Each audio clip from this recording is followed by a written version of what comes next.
Yo, what is up, PPL fans? Shoutout here, coach of the Bayern Munich, and welcome to PPL Season 4 Week 9. Now, this is just going to be me quickly telling you that I'm not going to be playing or commentating this game because Necro lives in America. He has work at really shitty times for me, and I guess for him too, because work times.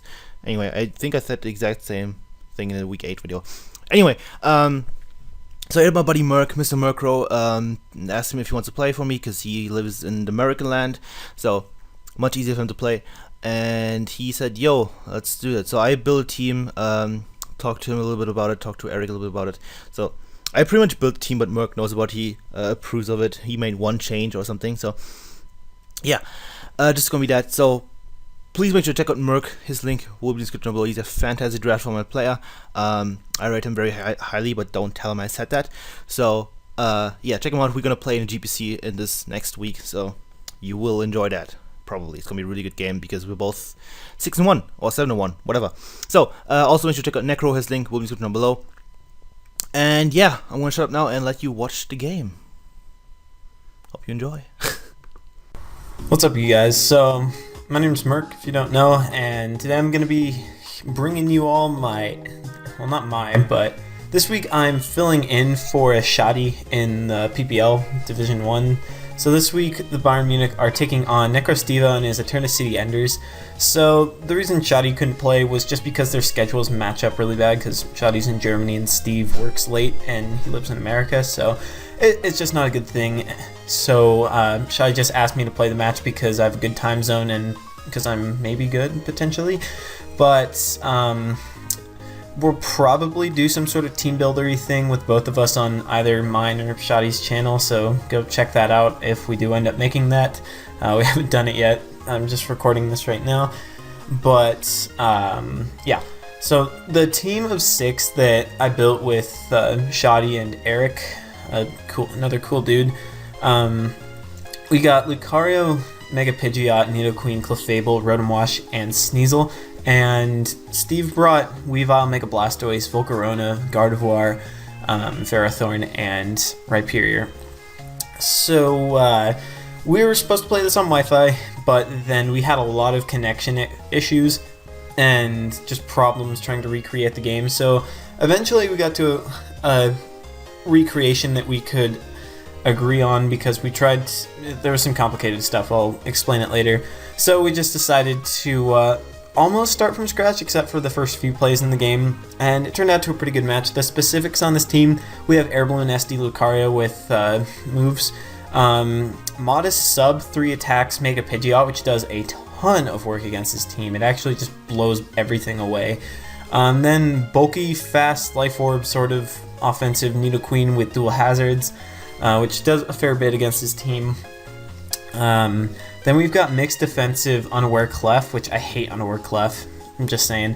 Spadef Citrus Berry Rotom, which is kind of neat, and then a Choice Scarf Sneasel because Scarf Sneasel is a Weavile counter, I guess. So yeah, that's the team, and I guess we can just look into the battle. So I wanted to lead off with Nidoqueen because I really wanted to scare out his potential lead rockers, being Rhyperior or Ferrothorn. So I decided to do that, and one thing to note, I really don't have anything that comes into Gardevoir well, which was a very big problem, definitely in planning and also in this game. So whatever, let's just get into it. So I'm going to lead off with my Pony Doggo, and he's going to lead off with the Gardevoir, so that's bad. He chases Sheer Force, so that's extra bad. I'm forced to go into Clef because it's my only thing that can potentially take hits from this, as he does goes for the Psy Shock, which is a big relief. If he was Psychic, then I would have just gotten blown away and probably lost Clef, or forced to risk Sneasel and make him think that he was Scarf or something, which I was pretty sure he would be Choice Scarf just based on the team that I have, but I wasn't completely sure. So I take a pretty big hit. That shows that he's timid max special attack or something like that. He could potentially be modest, but I don't know. And here I know that either Ferrothorn or Rhyperior is coming out, and I know that I can't touch either of them, so I'm going to pull a double into Lucario, trying to get some momentum, as he does bring in his Rhyperior, and because I'm on the balloon, I have a completely free hit off, so I'm going to go for the close combat. He doesn't have good resist on this team, and he's going to go into Volcarona, and I'm going to take off 49%, and fortunately, the Flame Body doesn't happen. When we played on Wi-Fi, the Flame Body did proc, and some more stuff happened before we got disconnected, but then we kept trying to recreate it, and we just cut our losses and went to Showdown instead. And he was okay with recreating without the Flame Body happening if that decided to not happen. So fortunately for me, the 30% chance does not come true. So now Lucario is on its balloon still, and it is at full health and healthy, which is fantastic because Lucario is a great win condition. It absolutely just destroys his team now once I get to +2 and I get some damage off on the Gardevoir. So now I don't want to take a fire move, and I do have a Spadef Rotom, which can take any 2 hits from a Volk. So I'm just going to drop into Plup, and he's going to go for the Fire Blast, and he's Life Orb Volcarona, which is very scary, but what that does show is that he is now below 50%, so if I get Rocks up, I force him to spin. Now I'm going to double out into my Pidgeot here, because if he did have Giga Drain, I didn't want to risk a crit or just taking a lot of damage on Rotom, and it seemed like pretty non-dangerous play, because there was not a whole lot of chance that he would be going for the Fire Blast there, unless he was predicting Clef, which I find unlikely as well. But I catch the Ferrothorn, which is fantastic. I thought he'd either stay in and go for the Grass move or go into something like Ferrothorn, because he already knew that he can't touch, that I really can't touch Ferrothorn. So this just covered all my bases, even though I do not outspeed a timid Volcarona. He doesn't know that, so, well, timid before Mega Evolving, but he doesn't know that, so I knew I could probably force him out. And now I've got the thing inside, and Smidgen Pidge does a lot of work against his team. He's going to go into his Gardevoir here, as I'm just going to fire off a Heat Wave, and that does a fair bit of damage, 35%, so he shows that he's not AV. I'm not exactly sure what he is, but here I knew that I could take a Thunderbolt or something, so I decided to just fire off a Hurricane, as he does go into his Mega Blastoise, and it takes a huge chunk, and I'm going to slow this down. So Blastoise taking that 60% means that it's going to have a lot harder time spinning against me, especially since now a lot of my Mons can knock it out with one hit. So if I can prevent the Rapid Spin and get my Stealth Rocks up, then that Volcarona is also dead. So that's a big impairment to his team, because Volcarona is such a huge threat to me. And he does go into his Rhyperior now, but I'm not afraid of this thing, because from the previous battle, I already knew he was Life Orb, and that Hurricane did 45%, so an HP Water is definitely going to knock this thing out. I kind of wish I subbed up on the turn that Rhyperior switched in, because that guaranteed me 2 kills, but that's fine, because now I get to knock out the Rhyperior, which was a very big threat to the team. I didn't have anything that switched into its Dual Stab, though Lucario could switch in before it got its balloon popped. Now he goes into Weavile, and I don't want to switch into Weavile, so I'm just going to go into Rotom here, because if he goes for the Icicle Crash, it's going to pop my Citrus Berry, and then I'll be at enough health so that I can take an itemless knockoff. I think, even though I am Spadef, but he is going to pull the switch out into his Ferrothorn, or no, he's going to pull the switch into his Gardevoir here. I'm not sure what he was expecting, probably Clef? No, he's probably guessing Lucario, I would assume, but I'm in here with Rotom, and this play took a pretty long time, but I knew I could take any hit, even an Energy Ball, and I wanted to T-Wave this thing, so I'm going to chew the Moonblast, eat my Citrus Berry, and get the T-Wave off, and that is huge. So now this thing is paralyzed, and here I'm just going to fire off the Hydro Pump. I'm still not sure if he's choiced or not, and I really don't want to throw my Nidoqueen in on a Psyshock, because I kind of want that thing, because it's a very nice check to Ferrothorn, and I also want to get my Stealth Rocks up.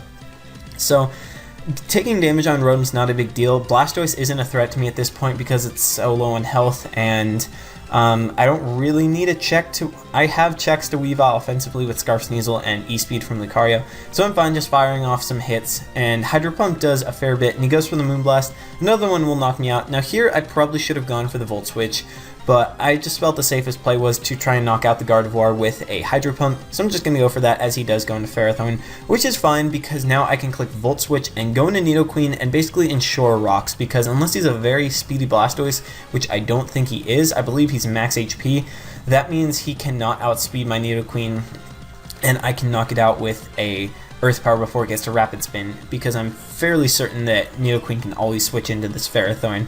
So he is Stealth Rock, and Also, I already knew that he was Power Whip, which did less than half, so I wasn't concerned switching this in. Now, I don't have a fire move, but that's fine because I can just get my rocks up, and that's really good for me and really important because that takes Volcarona out of the game as long as I can outspeed and knock out his Blastoise. So he is going to go hard out into Blastoise here, hoping that I'm not fast Nidoqueen, and he's hoping that he can outspeed me and get rocks off the field. But I do have speed investment on this thing, and I'm going to fire off an Earth Power. He is not a speedy Blastoise, as you see, and we are able to knock out the Blastoise. So now I'm in a fantastic position, and it's basically checkmate because this Weavile is forced to come in, and Weavile is his only threat at this point. Volcarona is dead. Ferrothorn is not a threat to my team. I have plenty of things that deal with it, and Gardevoir is pretty much dead. It can get off one hit in the right circumstance, but it's not going to be able to kill multiple things because it's so weak and paralyzed at this point. So here I'm just going to sack Rotom. Rotom did its job, and I wanted to keep Rotom because of this reason, also to scout items. So I'm just going to Fodder Rotom. It's going to live the Stealth Rock, which will allow me to see if he is Life Orb, which is nice. He goes for the Icicle Crash, and he is indeed Life Orb. So now I know this game is in the bag, pretty much. I can go out and Scarf Sneasel and either force him out and make him take a round of rocks, or just knock him out with a low kick. I didn't want to over-predict here, so I'm just going to go for the low kick. He doesn't see it coming, or he doesn't see anything that can switch in. So I'm going to be able to knock out the Weavile, and all he has left is Gardevoir on very low health, and paralyzed. They can only switch into rocks once more before it dies, and a Ferrothorn, which my team deals with at this point.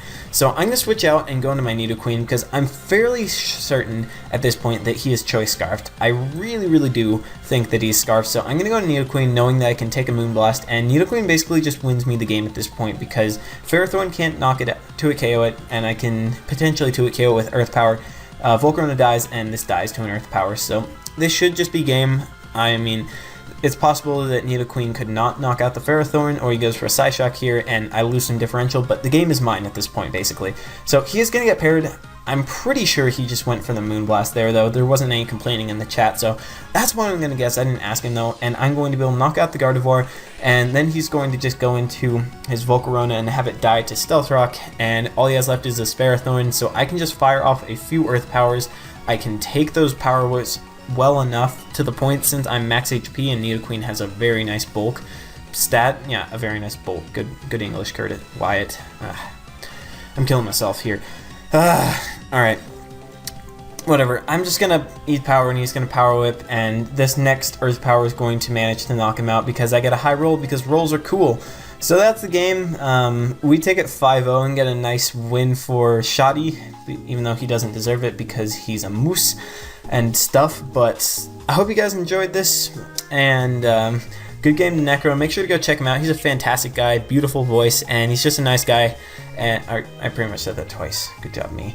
Whatever. He breeds his mons, which is really valiant, and I respect that and stuff. And he has a really good scary team, and had my Lucario gotten burned in this one, I probably would have lost because I would have been put on a back foot. Even though I didn't use Lucario much in this game, it gave me so much momentum and just knowledge having that in the back because it could kill so many things.